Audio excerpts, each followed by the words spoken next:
നമ്മളൊക്കെ sunscreen use ചെയ്യുന്നവരായിരിക്കും, ഇല്ലെങ്കിൽ sunscreen use ചെയ്യാൻ പ്ലാൻ ഉള്ളവരായിരിക്കും. അപ്പോൾ നമ്മളൊരു സൺസ്ക്രീൻ വാങ്ങിക്കുന്ന സമയത്ത് നമ്മൾ ഫസ്റ്റ് ഒന്നെങ്കിൽ ഗൂഗിളിൽ സെർച്ച് ചെയ്യും, ഇല്ലെങ്കിൽ യൂട്യൂബിൽ സെർച്ച് ചെയ്യും ഏതാണ് നല്ല സൺസ്ക്രീൻ. അപ്പോൾ നമുക്ക് കുറേ സജഷൻസ് വരും.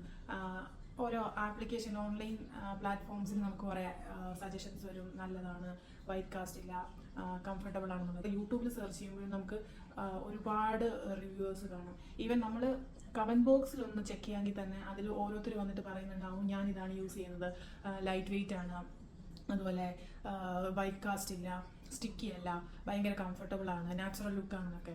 പക്ഷേ നമ്മൾ ആ സമയത്ത് അതിൽ ഇൻഗ്രീഡിയൻസ് എന്താണെന്ന് ആരും പറയുന്നതായിട്ട് എനിക്ക് ശ്രദ്ധയിൽപ്പെട്ടില്ല. ചില കാര്യങ്ങൾ സെർച്ച് ചെയ്ത് വരുന്ന സമയത്താണ് ഇതിൽ ഇൻഗ്രീഡിയൻസ് എന്തെങ്കിലും പ്രശ്നമുള്ളതാണോ എന്താണ് എന്നുള്ള രീതിയിൽ ഞാൻ സെർച്ച് ചെയ്തത്. അങ്ങനെ സെർച്ച് ചെയ്ത സമയത്താണ് ഞാൻ കുറച്ച് കാര്യങ്ങൾ മനസ്സിലാക്കുന്നത്. ഇനിയിപ്പോൾ ഞങ്ങൾക്ക് ഇതൊക്കെ അറിയാം, നീ ഇപ്പോഴാണോ അറിയുന്നതെന്ന് ചോദിക്കുകയാണെങ്കിൽ അങ്ങനെയുള്ള ആൾക്കാർക്കല്ല ഈ വീഡിയോ. ഇതുവരെയും അറിയാത്ത ആരെങ്കിലും ഉണ്ടെങ്കിൽ അവർക്ക് വേണ്ടിയിട്ടാണ് ഈ വീഡിയോ ഞാൻ ചെയ്യുന്നത്. നമ്മുടെ സൺസ്ക്രീൻ എന്ന് പറയുന്നത് ഇപ്പോൾ അവൈലബിൾ ആയിട്ടുള്ളത് 2 ടൈപ്സ് ആണ്. കെമിക്കൽ സൺസ്ക്രീൻസ് അവൈലബിൾ ആണ്, അതുപോലെ ഫിസിക്കൽ സൺസ്ക്രീൻസ് അവൈലബിൾ ആണ്. നമുക്ക് മാർക്കറ്റിൽ നോക്കിയാൽ ഇഷ്ടം പോലെ പല ബ്രാൻഡ്സിൻ്റെ സൺസ്ക്രീൻസ് കിട്ടുന്നുണ്ട്. മെയിൻലി ഞാൻ സെർച്ച് ചെയ്ത സമയത്ത് കണ്ടിട്ടുള്ളതൊക്കെയും കെമിക്കൽ സൺസ്ക്രീൻസ് ആണ്. ഞാനിപ്പോൾ പറയുന്നതും കെമിക്കൽ സൺസ്ക്രീൻസിനെ പറ്റിയിട്ടാണ് കൂടുതലായിട്ടും പറയുന്നത്. ഈ കെമിക്കൽ സൺസ്ക്രീൻസിൻ്റെ അതിൽ UV പ്രൊട്ടക്ഷന് വേണ്ടിയിട്ട് യൂസ് ചെയ്യുന്ന കുറേ ഇൻഗ്രീഡിയൻസ് അത് നമ്മുടെ ഹെൽത്തിനെ അങ്ങനെ എഫക്റ്റ് ചെയ്യുന്നു. 2021 FDA സ്റ്റഡിയിൽ 14 ഇൻഗ്രീഡിയൻസ് എടുത്ത് അവർ സ്റ്റഡി ചെയ്ത സമയത്ത് അതിൽ 2 മാത്രമേ സേഫ് ആയിട്ടുള്ളൂ.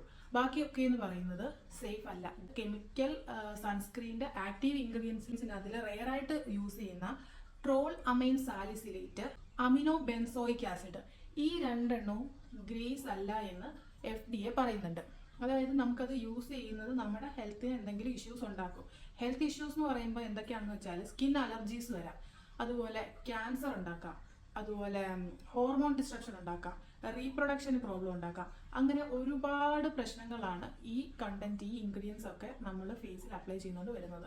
നമ്മൾ ചിന്തിക്കുന്നുണ്ടാവും ഫേസിൽ അപ്ലൈ ചെയ്യുന്ന അതായത് നമ്മൾ പുറത്ത് അപ്ലൈ ചെയ്യുന്ന ഒരു സൺസ്ക്രീനിൽ നിന്ന് നമുക്ക് എന്ത് പ്രശ്നമാണ് വരാൻ പോകുന്നതെന്ന്. പക്ഷെ നമ്മുടെ സ്കിന്നിൽ അപ്ലൈ ചെയ്യുന്ന സമയത്ത് ഇത് നമ്മുടെ സ്കിന്നിലോട്ട് പെൻട്രേറ്റ് ചെയ്യുന്നുണ്ട്. കെമിക്കൽ സൺസ്ക്രീൻസ് എപ്പോഴും ആ ഇൻഗ്രീഡിയൻസ് UV വരുന്ന സമയത്ത് അതിനെ ഹീറ്റായിട്ട് കൺവേർട്ട് ചെയ്താണ് നമുക്കൊരു ഫിൽറ്റർ ആയിട്ട് അത് ആക്ട് ചെയ്യുന്നത്. ആ സമയത്ത് ഇത് നമ്മുടെ സ്കിന്നിലോട്ട് അബ്സോർബ് ആവുകയും നമ്മുടെ ബ്ലഡിൽ ഇതിന്റെ കണ്ടന്റ്, നമ്മൾ ഇന്ന് അപ്ലൈ ചെയ്ത ഒരു സൺസ്ക്രീനിന്റെ കണ്ടന്റ് ആഴ്ചകളോളം ബ്ലഡിൽ കാണപ്പെടുന്നുണ്ട്. ബ്ലഡിൽ മാത്രമല്ല, ഈവൻ നമ്മുടെ ബ്രസ്റ്റ് മിൽക്കിൽ വരെയും ഇതിന്റെ കണ്ടന്റ്സ് വിസിബിൾ ആണ്. ഇപ്പം ഞാനൊരു ടേബിൾ കാണിക്കാം. ആ ടേബിളിനകത്തിൽ നോക്കിക്കഴിഞ്ഞാൽ നമുക്ക് അറിയാൻ പറ്റും. ആ ടേബിൾ നിങ്ങളൊന്ന് ചെക്ക് ചെയ്തോ, അതിൽ കാണിക്കുന്ന ഇൻഗ്രീഡിയൻസ് ഉണ്ട്. നമ്മുടെ മിക്ക സൺസ്ക്രീൻ ഇപ്പോൾ അവൈലബിൾ ആയിട്ടുള്ള മാർക്കറ്റിൽ അവൈലബിൾ ആയിട്ടുള്ള മിക്ക സൺസ്ക്രീൻസിലും കാണപ്പെടുന്ന ഇൻഗ്രീഡിയൻസ് ആണ് ഇപ്പം നിങ്ങൾ ഈ കണ്ടുകൊണ്ടിരിക്കുന്നത്. Oxybenzone, octinoxate, homosalate, octisalate, octocrylene, avobenzone, titanium dioxide, zinc oxide. FDA നടത്തിയ സ്റ്റഡിയിൽ 2 സേഫ് ആണെന്ന് പറഞ്ഞില്ലേ, ആ സേഫ് ആണെന്ന് പറയുന്ന സാധനങ്ങളാണ് ഈ സിങ്ക് ഓക്സൈഡും ടൈറ്റാനിയം ഡയോക്സൈഡും. ബാക്കി ഇത്രയും ഐറ്റങ്ങൾ നമ്മുടെ എല്ലാ സൺസ്ക്രീൻസ് എടുത്താലും ഈ സൺസ്ക്രീനിലൊക്കെ ഇത് വിസിബിൾ ആയിട്ടുള്ളതാണ്. ഇതിനകത്തിൽ യൂറോപ്യൻ കമ്മീഷൻ 2021 നടത്തിയ ഒരു സ്റ്റഡിയിൽ ഈ ഹോമോസാലേറ്റും ഓക്സിബെൻസോണും ഒക്ടോക്രൈലീനും നമ്മളിപ്പം യൂസ് ചെയ്തുകൊണ്ടിരിക്കുന്ന ആ ഒരു എമൗണ്ടിൽ യൂസ് ചെയ്യരുത്, അത് നമുക്ക് ദോഷം ചെയ്യുമെന്ന് പറഞ്ഞിട്ടുണ്ട്. അതുകൊണ്ട് ഈ 2 ഇൻഗ്രീഡിയൻസിന്റെ ഹോമോസാലേറ്റിന്റെയും ഒക്ടോക്രൈലിന്റെയും ക്വാണ്ടിറ്റി, അതായത് നമ്മൾ എത്ര പെർസെൻറ്റേജ് ആണോ ഉപയോഗിച്ചുകൊണ്ടിരുന്നത് ആ ക്വാണ്ടിറ്റി കുറച്ചു. പക്ഷേ US-ന്റെ സ്റ്റാൻഡേർഡ് വേറെയാണ്. അതുകൊണ്ട് അതിലിപ്പോഴും ഈ ഹയർ കോൺസെൻട്രേഷൻ, നമുക്ക് ഹെൽത്തിന് ദോഷം ചെയ്യുന്ന രീതിയിലുള്ള കോൺസെൻട്രേഷനിൽ ഇപ്പോഴും ഈ ഇൻഗ്രീഡിയൻസ് ഉണ്ട്.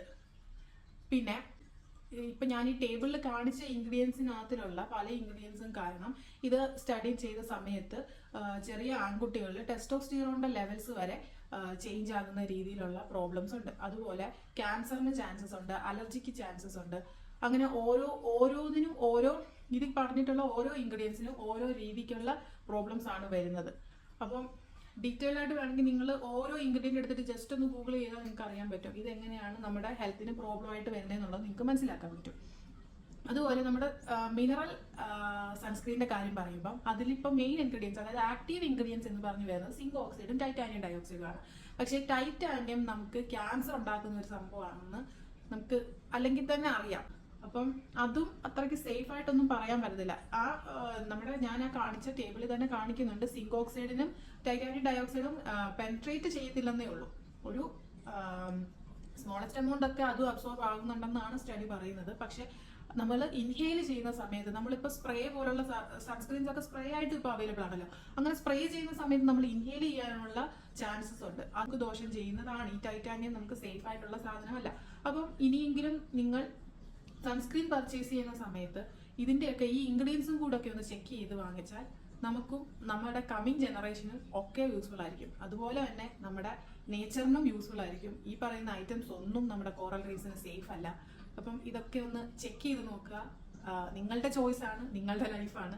അപ്പോൾ ഇനി നിങ്ങൾ യൂസ് ചെയ്യുന്ന സമയത്ത് ജസ്റ്റ് ഒന്ന് സെർച്ച് ചെയ്ത് നോക്കിയിട്ട് ഇതിന്റെയൊക്കെ കണ്ടന്റ് ഉള്ളതാണോ, സേഫ് ആണോ എന്നൊക്കെ നോക്കി പർച്ചേസ് ചെയ്യാം.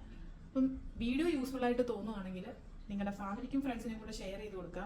അതുപോലെ തന്നെ നിങ്ങൾ യൂസ് ചെയ്യുന്ന സൺസ്ക്രീൻ ഏതാണ്, അതിലെ ഇൻഗ്രീഡിയൻസ് ഏതാണെന്നും കൂടി ഒന്ന് കമന്റ് ബോക്സിൽ ഷെയർ ചെയ്യാമെങ്കിൽ ഇനി കാണുന്നവർക്കും ഇനി ചെക്ക് ചെയ്യുന്നവർക്കും യൂസ്ഫുൾ ആയിട്ടുണ്ടാവും. അപ്പോൾ താങ്ക് യു.